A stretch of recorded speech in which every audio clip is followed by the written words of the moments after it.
Geger di Mataram, Arena Tayub Tuban. Kisah ini merupakan kisah sejarah yang sumbernya ada pada bagian deskripsi video ini. Merupakan kisah awal berdirinya Kerajaan Mataram. Sinom Gadung Melati Nulodolaku utomo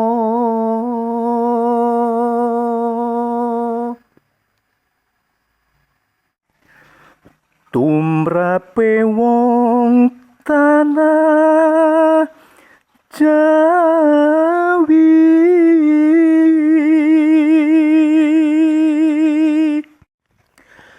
wong agung ngeksi kondo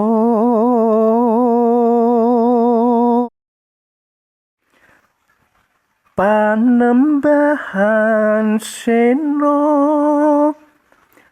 pati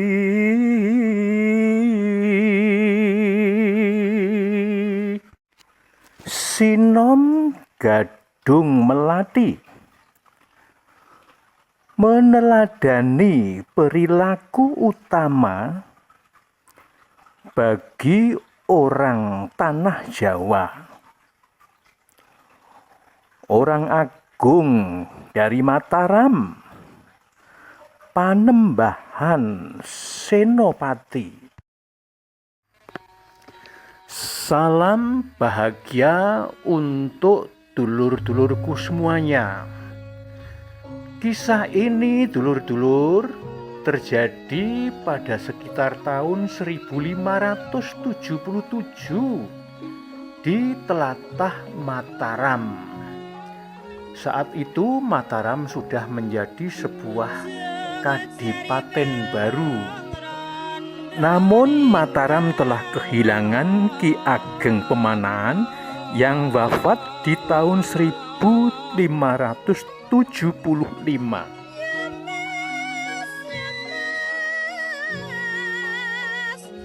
Anehnya, sejak wafatnya sang ayah, Raden Sutawijaya atau Panembahan Senopati Muda merasa enggan untuk sowan ke hadapan Sri Sultan Pajang.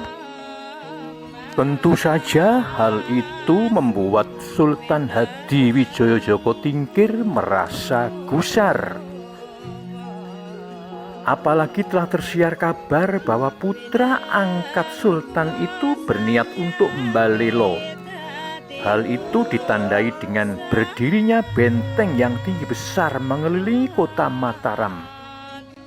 Akhirnya Sultan Hadiwijaya mengirimkan 2 orang abdinya untuk mengingatkan Sutawijaya agar segera hadir menghadap sang ayah angkat di Keraton Pajang.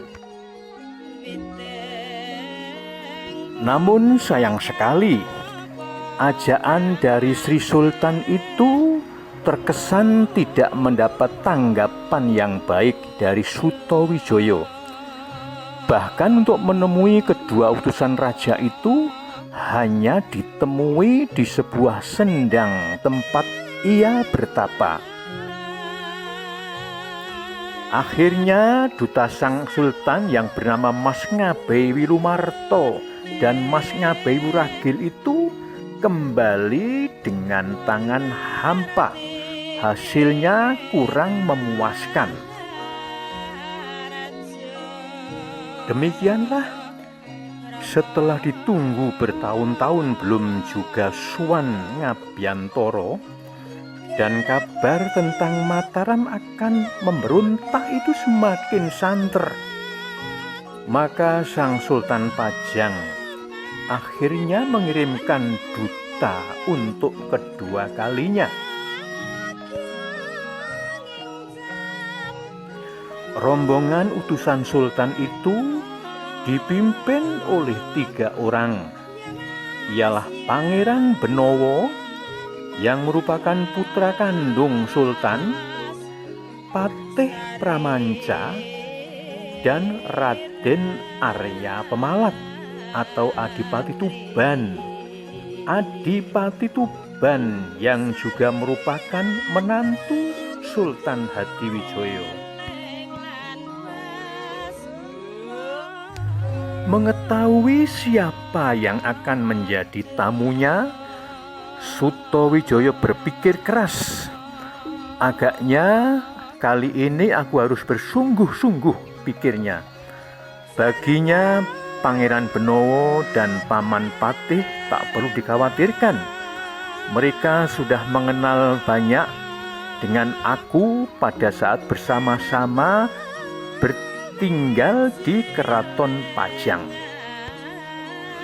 Tetapi untuk Arya Pemalat Adipati Tuban, inilah yang perlu diperhitungkan.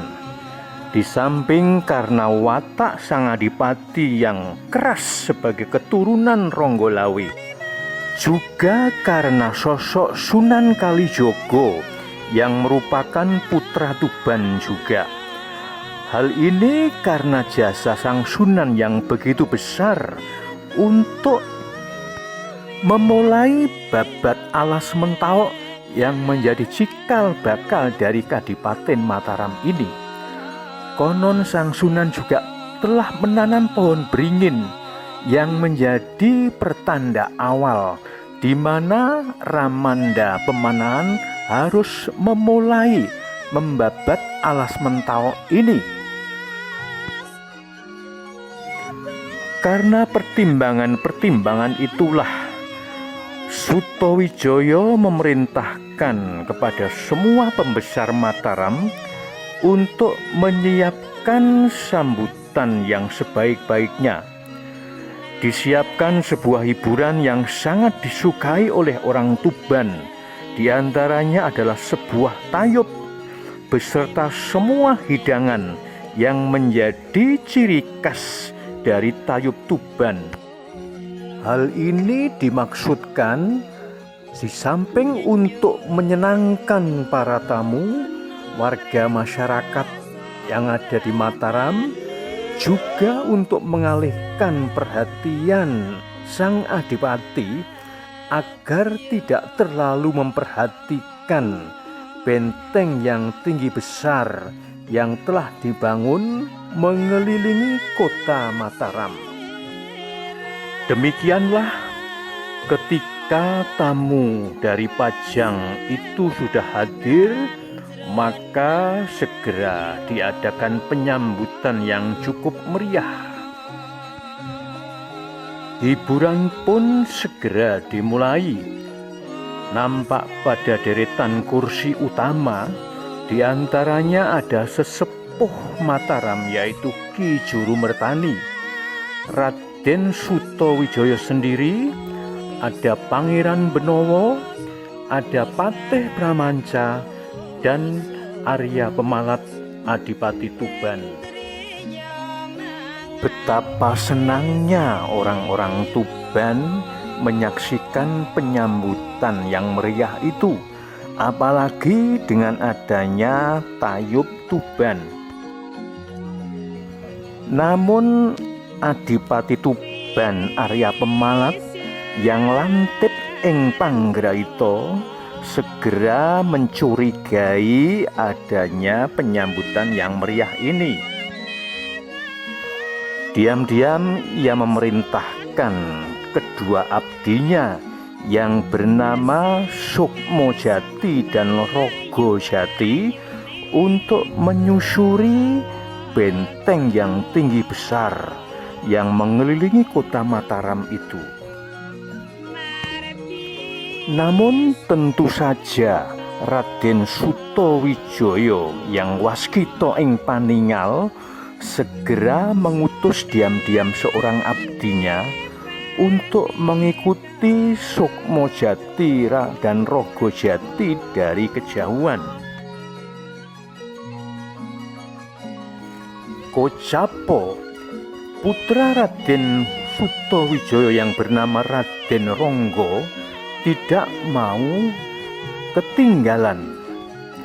Ia pun bermaksud menemani prajurit yang diperintah Ramanda, dan prajurit itu pun mengizinkan asalkan Raden Ronggo tidak boleh berbuat onar, karena ini adalah perintah sandi dari Sang Romo.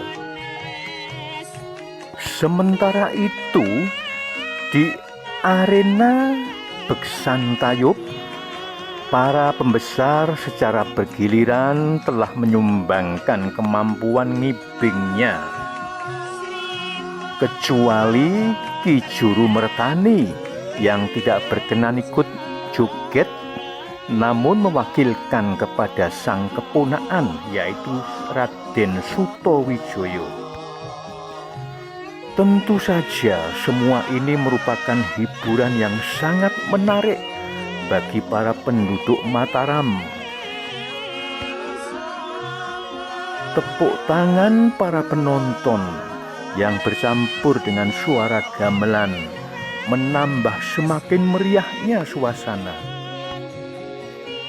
Demikianlah ketika waktu makan siang tiba, para pembesar segera ke aturan untuk masuk ke bangunan induk untuk menikmati dedaharan yang telah disiapkan.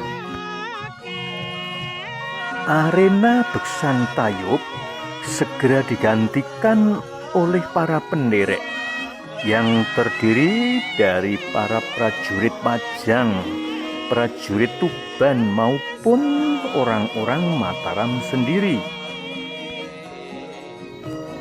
Sementara itu di meja tamu bagian timur, agak jauh dari meja utama, Raden Ronggo bercandaria dengan teman-temannya. Di depan mereka berjajar piring-piring berisi makanan ringan, juga minuman legen dan toak yang agak disembunyikan. Tiba-tiba Raden Ronggo melangkah ke arena tayub. Dengan agak gunte dan wajah memerah, ia ikut ngibing. Spontan tepuk tangan penonton segera terdengar. Tidak menyangka bahwa pemuda itu bisa menari dengan baik. Tidak jauh dari tempat Raden Ronggo menari, ada juga Rogojati dan Sukmojati. Bukan lagi rahasia bahwa Tuban adalah gudangnya Waranggono sejati. Gerakan tangan dan kaki mereka menunjukkan kelasnya sebagai pengibing pilihan.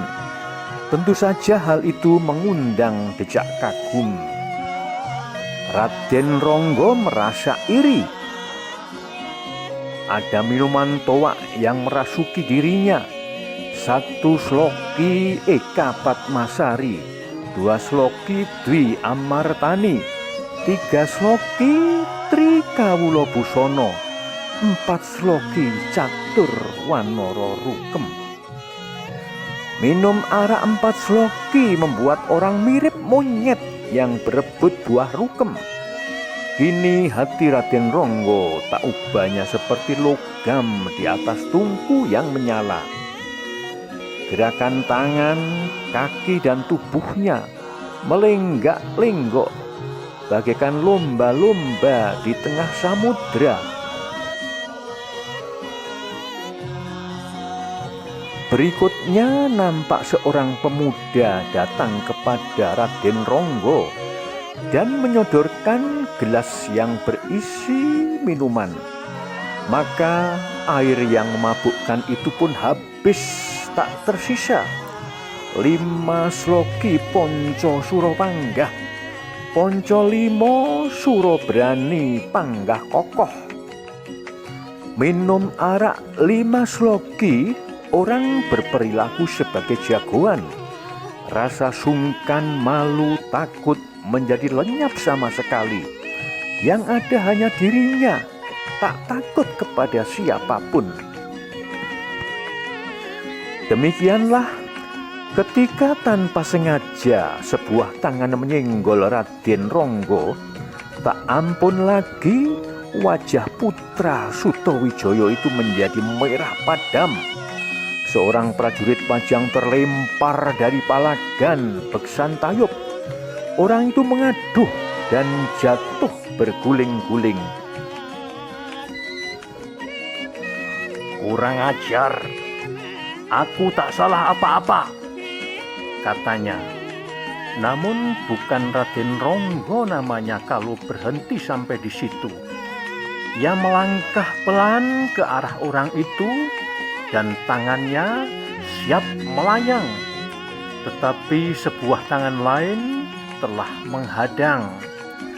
Agaknya Rogojati yang tak tega melihat nasib prajurit Pajang itu. "Kau siapa?" tanya Raden Ronggo. "Saya abdi dalam Tuban, Raden. Kau tidak boleh seenaknya sendiri di Mataram ini." Tiba-tiba prajurit Pajang tadi menyaut keras, "Tapi Mataram termasuk wilayah Pajang.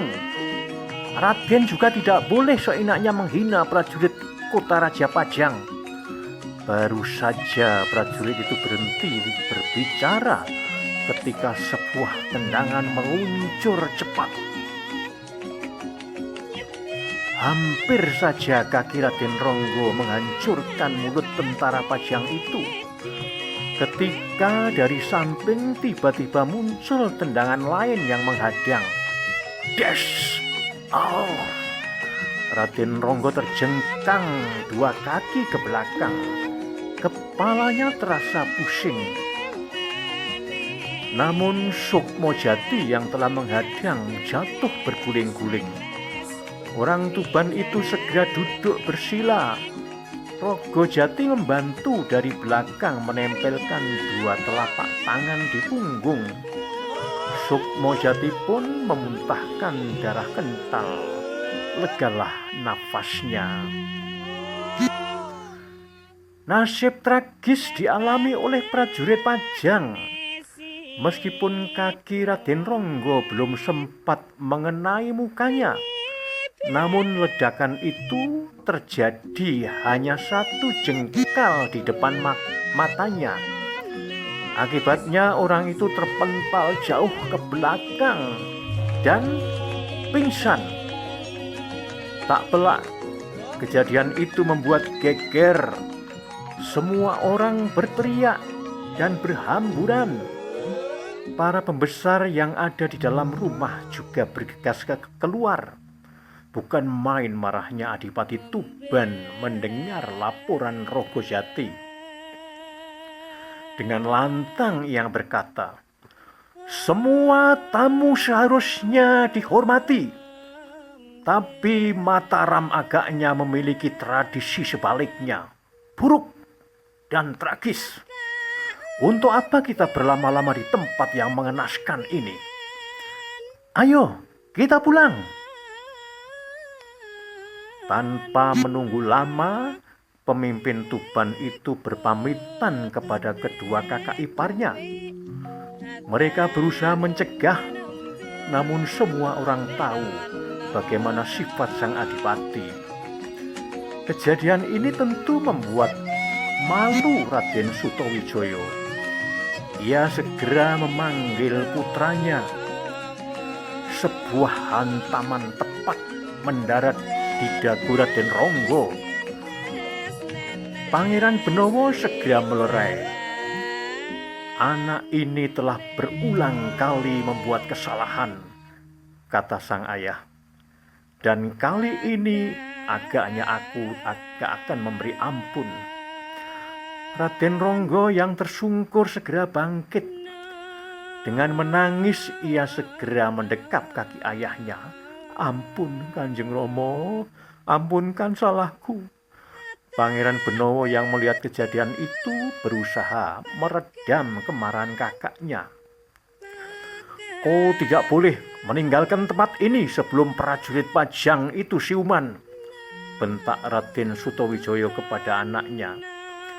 Raden Ronggo segera mendekati prajurit itu, dan sekali sentuh di bagian leher, nampak orang itu gelalapan bangun. Pangeran Benowo segera memohon pamit kepada kakaknya untuk menyusul kepergian Adipati Tuban. Sebelum sampai ke Pajang, ia merasa perlu memberi pengertian dahulu kepada adik iparnya itu.